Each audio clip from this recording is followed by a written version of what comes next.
You're watching Devil's Gate Media. You're here today with Moore of Hard Rock Hell. How you doing? Nice to meet you guys. Pleased to meet you. Obviously, we're recording this on Saturday, November 14th, the day after the attacks in Paris. Now, whilst we're still learning all the details of it, how do you think music can react and be a response to extremism? Well, first of all, you can't be stopped. You know, you've got to keep going. You've got to keep the faith, and yeah, I mean, I'm still learning about it. We heard about it last night when we got back. We were watching the news at 2 in the morning, pretty horrified.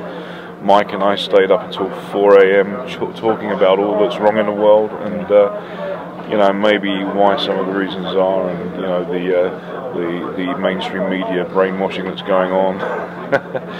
But it's devastating, absolutely devastating, and I can't really have any opinion about it until we know really what went on. You know, we don't know who it was. Has anybody claimed? IS. It is IS, is it? Yeah. And who put them forward? They did, and the governments. Right. So these mercenaries who are ransacking the Middle East, being very much fueled by the Western world. It's a screwed up world, but the counterbalance to that is we're here at Hard Rock Hell. Absolutely. Dozens of bands, thousands of fans. Yeah. Still, no matter what's happening out there in the world, it's still a community. Yeah. How do you think that this community is still gelling after all these years? It's never going to go away. I mean, it just gets stronger and stronger. I think it's stronger now than it was maybe 10 years ago. Yeah. It's incredible the amount of bands that are coming back. You know, in Tysondog, to name one, and they're as busy as hell. They're going all over the place. They're going from country to country, and it's that's really. I mean, they're a bunch of nice guys. They are superb guys.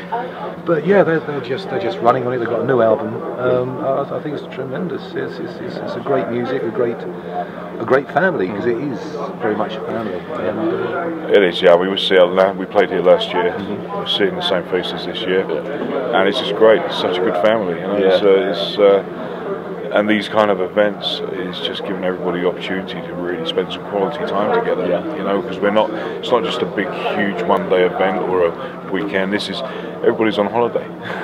In a holiday park. This is like you know, rock and roll heaven. You know, But obviously, I want to hear about where you are in your career. Where's Moore at now? And where after? Where do you want to be in 2 years' time? Well, we literally in December we start the new album. So we obviously having Chris Sangarides in the band as our second guitar. Well, as we have two guitar players in the band, Chris is one of them. And so that's a bit of a perk for the band, because having that producer there, having a pretty you know, big name like that is excellent, and it means we're in very good hands. It keeps it in house, and it means there's no compromise as well, which is great. So you know, we are very much masters of our own destiny from here on in. But yeah, I mean. If you want a brief background, you know, Mike, Mike and Barry, Barry the bass player, Baz, you guys, you were rekindling Moore at the end of the 90s. 1999, I got a phone call from someone saying there's this band called Moore that rehearses at behind this music shop in Croydon, and the owner just called me saying, do you fancy auditioning for the vocals? And it's like, yeah, of course, by all means. That was your first mistake then? Yeah. Now, sadly, Kenny Cox, who was always the main man of Moore, he suffered a lot of strokes in one go, ended up basically crippled, unable to play. Which initially, I mean, Mike and Barry did actually approach me back then. We all have history and we're friends, you know, and we did actually have a get-together at my place. But at the time, it was just the wrong time, and things just kind of dispersed. And then, sure enough, you know, Chris and Barry happened to be in Germany. You were actually playing with Praying Mantis in Germany at the time. They were asked if Moore was available for a festival. They came back. Chris put himself forward as the guitar player, because obviously Kenny was unable to do it. Had Andy Burton, the original drummer. And they put a band together with Mike and Barry being the last remaining members from 2000. You know. Went out with Paul Stickles from another band that they were in together called Dangerous Breed.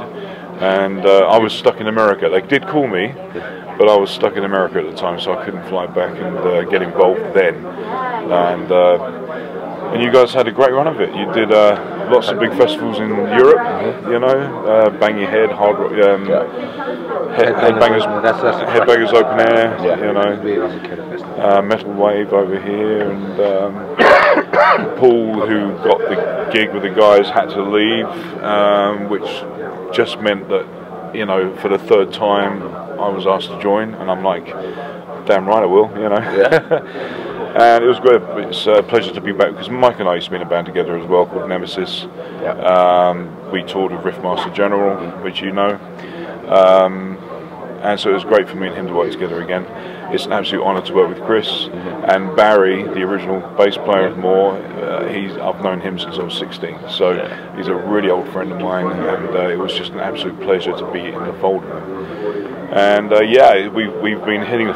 Unfortunately, last year Chris was struck down with Legionnaire's disease, and that just put a big pause button on everything for a while. Fortunately, he pulled through, which is a very rare thing, because he was on his deathbed. He pulled through, and we very much hit the road running last year. We did Bang Your Head in Germany, which is the biggest stage any of us have been on, you know, certainly me. And it's been uphill ever since. And yeah, to the point now where we've this year, as much as Chris has been very busy producing UFO and all these, you know, Rock Goddess. Who are the other? Blind Tiger. Is Blind Tiger. Girls School. Girls School. Album, that's Chris's. So he's been busy. We've been getting our heads down. We've got a bit of material together, and we hit the studio December to record the new album. And all eyes on next year. Excellent, guys. Well, thank you for your time. Thank hard you, work man. down needs the blood sugar up. Awesome. Can I have a Coke? Haribo. I'll have a Coke bottle. Yeah. That is just, yes. Perfect. Oh, I've got 2 Coke bottles. Excellent. Thank you for your time. Thank you, man. Appreciate it. Good luck. Hopefully see you soon. Thank you, sir. All the best. Cheers. Take Cheers. care.